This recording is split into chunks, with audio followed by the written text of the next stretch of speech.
Okay guys, so a couple months ago I moved to this fine old community in Port Richey, Florida. I was kind of showing you guys around right now because, well, this is what I've been up to. Just living in paradise. But I want to show you guys something because I'm going to be uploading a lot more on my channel. You guys can see there's the Cayenne right there. In all its glory. All its glory. Look at it. It's been sitting here for maybe like 2 months. Or even longer. I haven't been driving it really. It has a flat tire. You guys can't really see it, but it has a flat tire right now. Yeah, you can see it's kind of rusty. It's been sitting here for a while, but guys, believe me, still runs, still drives. I don't have the keys on me, but it has 172,000 miles on it. Don't quote me. Still runs and drives perfectly fine. No one ever showed you guys the tires on this thing, but yeah, it still has decent tires. Everything works. You know, I just haven't been paying too much attention to it. But this for the past couple months has been my daily driver. Yes, a Range Rover. I've never actually featured this car on the channel. I'm gonna give you guys a little quick backstory on the car and why I have not really been posting on the channel. I got a new job after I moved here, but that was also a couple months ago. I think the last video I posted was like 9 months ago or something. Don't quote me, but it's been a couple months. Like I said, you guys, I'm gonna do a long story short. Long story short is I found this car in New York when I drove my Cayenne to New York.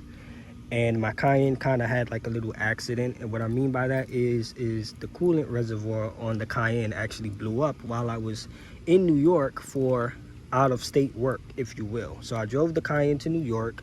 I used it for work for a month, and then the coolant tank blew up, so I had to get that replaced. And also the hood struts to keep the hood latch down decided to rust out because I was working in the winter time at the time. So what that means is the Cayenne kind of broke down, if you will. I mean, not really, like not mechanically really anything really too bad, but I mean, at its mileage, I mean, the coolant tank is also another thing you have to worry about. If it has not been changed on that car, you have to get it done before it blows up on you like it did for me. Now, that car was in the shop for like 2 weeks, and while I was waiting on that car, I was looking online, you know, for cars, and I came across this old Range Rover. It's a 2003 HSE. You know, nothing too special, but I mean, okay, it's special enough. And I mean, I'm gonna be honest with you guys, it looked like somebody was trying to pull this out. Looks like somebody was trying to pull this out. I mean, come on guys, like, look at this thing's rock solid. This thing never moves. Why is it wiggling? But you know what, let me just not think about it. So anyways, I bought this car. I paid $2,500 for this car. I was able to talk the lady down when I first purchased it. Like I said, I was looking online, and I was just trying to find something to get into, and I just so happened to find a Range Rover. The lady said everything was working on it, so I was like, okay, if everything's working on it, I want to go and see it. I went ahead and seen the car. The car was, I mean, it was dusty. It had a little bit of damage, as you guys can see. It has some bruises. I did not do this. Has a little bruise up there. Did not do that. Has a little bruise here. Did not do that. And I mean, overall, the mirror over there is messed up. As of course, I always have mirror problems on these freaking cars, but I mean, that mirror is messed up. The body's pretty straight. I hate these tires and wheels. They freaking are ugly. But I mean, it was $2,500. The lady said everything worked when I bought the car. So I went ahead and picked it up. And I mean, other than the fact that it's really messy right now, you guys can see, like, I kind of like work at Panera Bread right now because I picked up like a little cheap, you know, a job just to keep me busy, you guys. So I work at Panera Bread, as you guys can see. I got my stuff thrown all over the place, but this thing's pretty nice. I mean, everything works on it. Everything works on it. Like, literally everything works in this truck. As of right now, of course, when I bought it, it wasn't like this, but everything works at the moment. It has let's see here. It has it has, come on, it has 143,000 miles on it. And yes, you guys, I've been daily driving this truck every day for the past 4 months, something. It's been a while. I've been daily driving it. I have put some money into the truck. Oh yes, I have put some money into the truck to make it run better. It has had work done to it. Don't think it hasn't had work done to it. The reason why the people sold this truck, and I believe it's a very simple reason. When I first bought the truck, the lady that I bought the truck from, she was telling me that the car was fine. Everything was fine. She kept telling me that you know, the car had like random lights on it that make no sense. Like you guys can see, like there's a brake light on. The brakes need to be done. The sensor's worn, and you guys can see that little icon on the right, which is the airbags. What that light basically means is the sensor on the airbags may or may not be functioning. So if I get into an accident, the airbags may or may not deploy, or whatever the freaking thing is talking about. So yeah, not a huge concern for me, because I mean, I'm not planning on getting into an accident anytime soon unless somebody hits me. But when I did purchase this car, it was giving me a lot of problems. After an hour I was driving it, and it started giving me problems. Initially, when I drove it from New York, you know, obviously I got it to Florida, but originally when I bought the car and I was driving it through New York to get it home to where I was staying in New York, the car was driving fine up until roughly 40 minutes in, when the temperature needle started to dip towards hot and then go back to cold. So I originally suspected that the car had a blown head gasket, because I don't believe that anybody would sell a Range Rover in working condition for $2,500 if it was running. I wouldn't. I don't think I've known anybody to sell a Range Rover for $2,500 unless it had a catastrophic engine deficiency. Okay, so with the car overheating now, I'm panicking. I'm like, okay, I bought a lemon, you know, oh my gosh, it's a lemon, it's gonna break down on me and everything like that.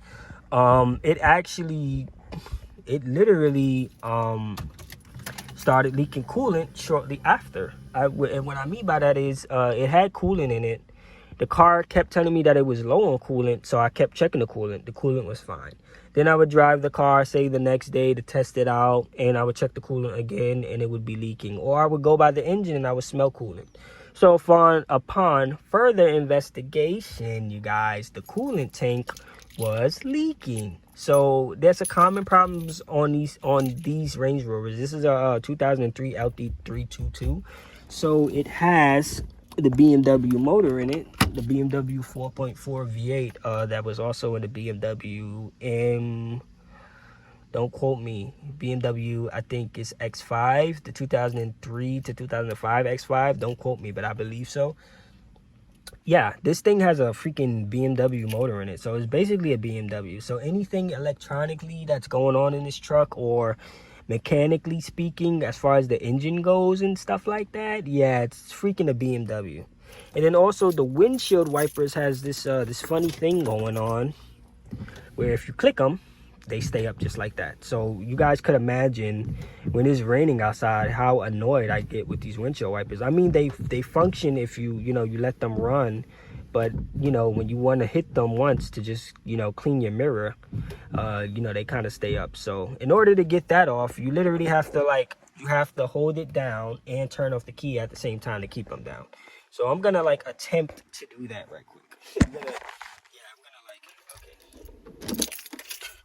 So yeah, I kind of got them down, but I mean, you guys get what I'm saying. You got to do that. That's like the only weird electrical problem that I found on this car that's really annoying. The only other electrical problem that I could find in this truck is this cigarette lighter absolutely does not work. And I mean, I have to literally play my music through an aux cord, because this truck actually takes a cassette tape. So if you guys have an old car that does not for whatever reason take you know, a USB or whatever the hell that thing is, you guys need to purchase this. I picked this up on Walmart for like $5. This whole kit, including the adapter for my cell phone, was $5. You guys can see it's the On. It's made by On or whatever. This thing's pretty cool. So all I gotta do is plug my phone in and I get music, you know. So the only thing I can't do is charge my phone, but I mean, when I drive this truck, my phone's always charged anyway, so I don't never worry. I'm gonna go ahead and show you guys the engine though. But yeah, overall it's a pretty clean truck. You know, pretty clean truck. You guys want to know what I've been up to? I still do have the BMW as well. I have 3 cars right now, you guys.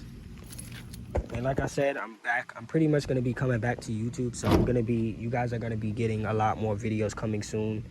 So don't even worry about it. So this is the BMW 4.4 right here. You guys can see everything's like, it looks like pretty basic. I've taken stuff apart. I've taken all of this apart. I replaced the coils. I got the coils replaced. I got this this is the engine temperature sensor that was actually causing the temperature needle to fluctuate between hot and cold. I believe that the previous owners, like I said, they thought it had a blown head gasket, but it actually did not. Just the sensor was bad. So on a lot of on these cars, the sensors will go bad, and people will often think that, you know, the car is junk or something needs to be replaced because the sensor is bad, and they would never know, because these are BMWs and this car is literally a sensor machine. So everything in this car is computerized. Everything is telling it to do something. So even the oil is monitored by a sensor, the airflow is monitored by a sensor, the temperature is monitored by a sensor, even this thing, the coolant, is even monitored by a sensor. So the sensor in this thing is actually bad, and that is what's actually causing this car to give the low coolant light. It will always give a low coolant light. Every time I start it, or every other time when I'm starting it up, it will say low coolant, but it's full on coolant. It's always full on coolant. I'm gonna check the coolant though, if I can get it open. No? Okay. I'm positive that it's full.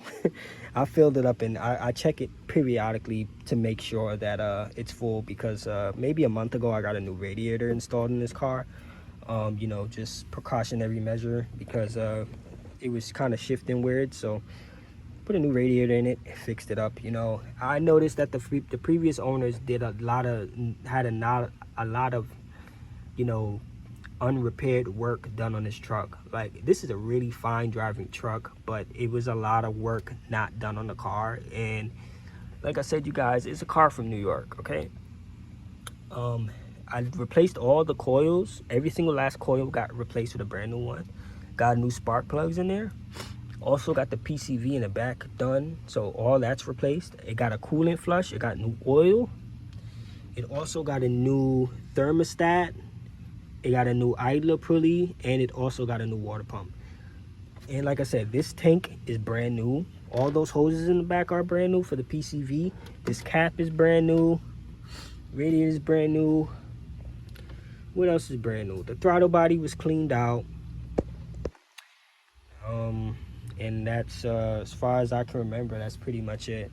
Oh, and also it got this car also got 2 brand new O2 sensors. The primary O2 sensors was causing this car to run extremely, and I mean extremely rich. This car was driving so rich, in fact, that it would misfire after being started for 15 seconds. It would misfire, and you could not even drive it. So I don't even know how I made it home with the O2 sensors in that worse condition. I think they were the original O2 sensors. They've never been changed. So excuse me, the O2 sensors would only function at high speed, and I mean barely. When this car was idling, it would hardly even run.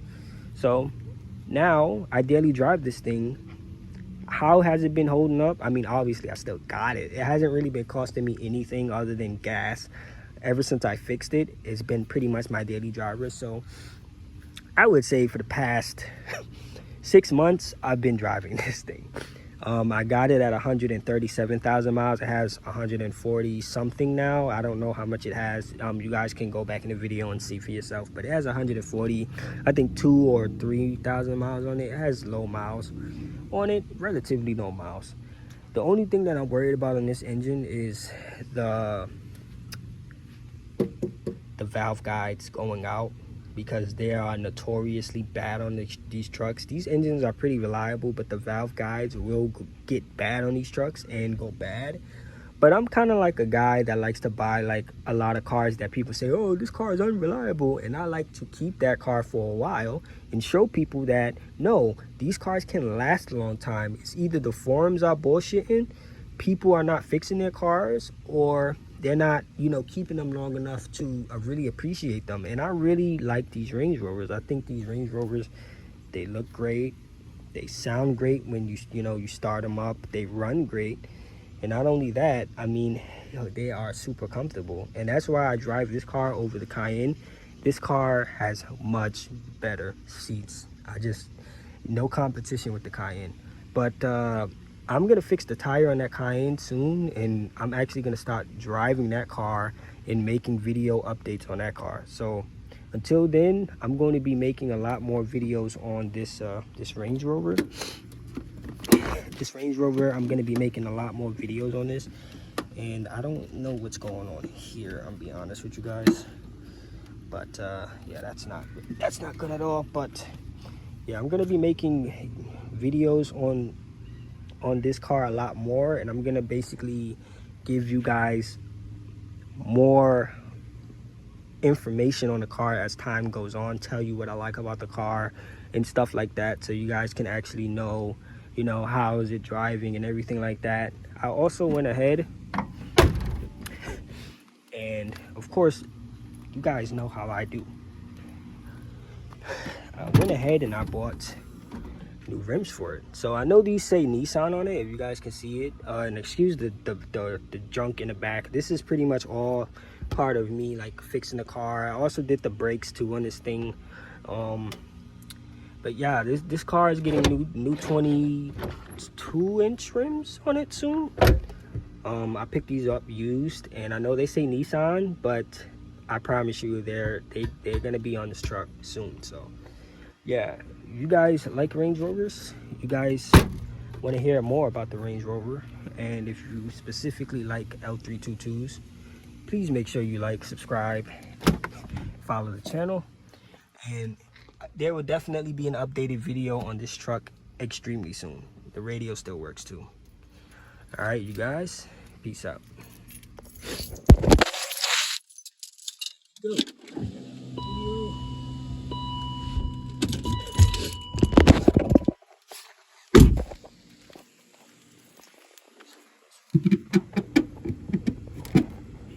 Could potentially fly out.